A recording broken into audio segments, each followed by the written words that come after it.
15वां अध्याय। महाराज पृथ्वी का आविर्भाव और राज्याभिषेक।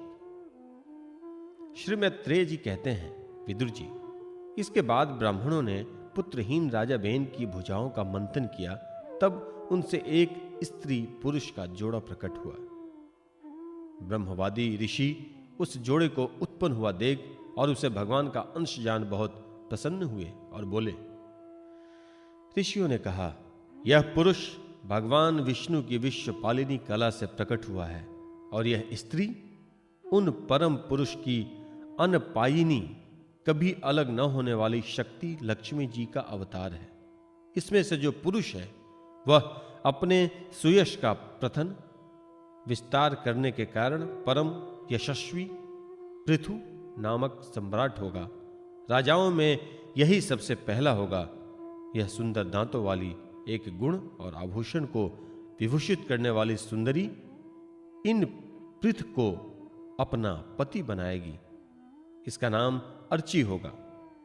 पृथु के रूप में साक्षात श्री हरि के दर्शन अंश ने ही संसार की रक्षा के लिए अवतार लिया है और अर्ची के रूप में निरंतर भगवान की सेवा में रहने वाली उनकी नित्य सहचरी श्री लक्ष्मी जी प्रकट हुई हैं। श्री मैत्रेय जी कहते हैं, विदुर जी, उस समय ब्राह्मण लोग पृथु की स्तुति करने लगे।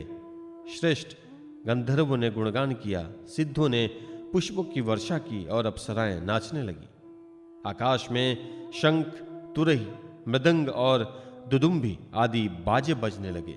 समस्त देवता, ऋषि और पितर अपने अपने लोकों से वहां आए।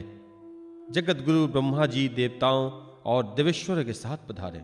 उन्होंने वेन कुमार पृथु के दाहिने हाथ में भगवान विष्णु के हस्तरेखाएं और चरणों में कमल का चिन्ह देखकर उन्हें श्री हरि का ही अंश समझा, क्योंकि जिसके हाथ में दूसरी रेखाओं से बिना कटा हुआ चक्र का चिन्ह होता है वह भगवान का ही अंश होता है।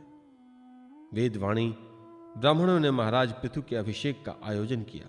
सब लोग उसकी सामग्री जुटाने में लग गए। उस समय नदी, समुद्र, पर्वत, सर्प, गौ, पक्षी, मृग, स्वर्ग, पृथ्वी तथा अन्य सब प्राणियों ने भी उन्हें तरह तरह के उपहार भेंट किए। सुंदर वस्त्र और आभूषणों से अलंकृत महाराज पृथु का विधिवत राज्याभिषेक हुआ। उस समय अनेकों अलंकारों से सजी हुई महारानी अर्ची के साथ वे दूसरे अग्निदेव के सदृश जान पड़ते थे। वीर विदुर जी, उन्हें कुबेर ने बड़ा ही सुंदर सोने का सिंहासन दिया और वरुण ने चंद्रमा के समान श्वेत और प्रकाश में छत्र दिया, जिससे निरंतर जल की फुहियां झरती रहती थी।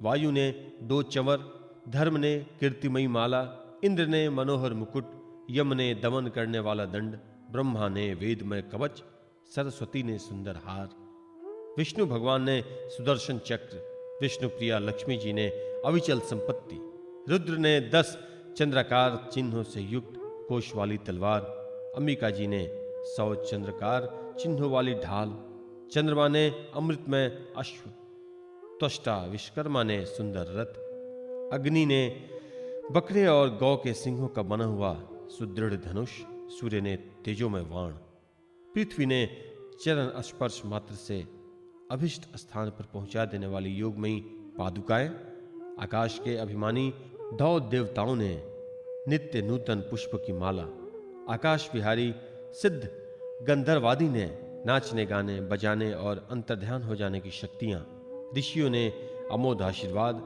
समुद्र ने अपने से उत्पन्न हुआ शंख तथा 7 समुद्र, पर्वत और नदियों ने उनके रथ के लिए बेरोक टोक मार्ग उपहार में दिए। इसके पश्चात सूत, मागध और बंदीजन उनकी स्तुति करने के लिए उपस्थित हुए।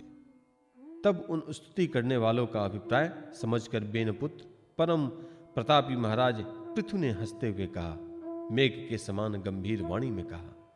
पृथु ने कहा, सौम्य सूत, मागध और बंदीजन, अभी तो लोक में मेरा कोई भी गुण प्रकट नहीं हुआ, फिर तुम किन गुणों को लेकर मेरी स्तुति करोगे? मेरे विषय में तुम्हारी वाणी व्यर्थ नहीं होनी चाहिए, इसलिए मुझसे भिन्न किसी और की स्तुति करो। मृदुभाषियों, कालांतर में जब मेरे अप्रकट गुण प्रकट हो जाएं, तब भरपेट अपनी मधुर वाणी से मेरी स्तुति कर लेना। देखो, शिष्ट पुरुष पवित्र कीर्ति श्री हरि के गुणानुवाद के रहते हुए कुछ तुच्छ मनुष्यों की स्तुति नहीं किया करते। महान गुणों के धारण करने में समर्थ होने पर भी ऐसा कौन बुद्धिमान पुरुष है जो उनके न रहने पर भी केवल संभावना मात्र से ही स्तुति करने वालों द्वारा अपनी स्तुति कराएगा? यदि यह विद्याभ्यास करता तो इसमें अमुक अमुक गुण हो जाते। इस प्रकार की स्तुति से तो मनुष्य की वंचना की जाती है। वह मदमती यह नहीं समझता कि इस प्रकार तो लोग उसका उपहास ही कर रहे हैं। जिस प्रकार लज्जाशील उदार पुरुष अपने किसी निंदित पराक्रम की चर्चा होनी बुरी समझते हैं, उसी प्रकार लोक विख्यात समर्थ पुरुष अपनी स्तुति को ही निंदित मानते हैं। सुतगण, अभी हम अपने श्रेष्ठ कर्मों के द्वारा लोक में अप्रसिद्ध ही हैं। हमने अब तक कोई भी ऐसा काम नहीं किया जिसकी प्रशंसा की जा सके। तब तुम लोगों से बच्चों के समान अपनी कीर्ति का किस प्रकार गान करवाएं?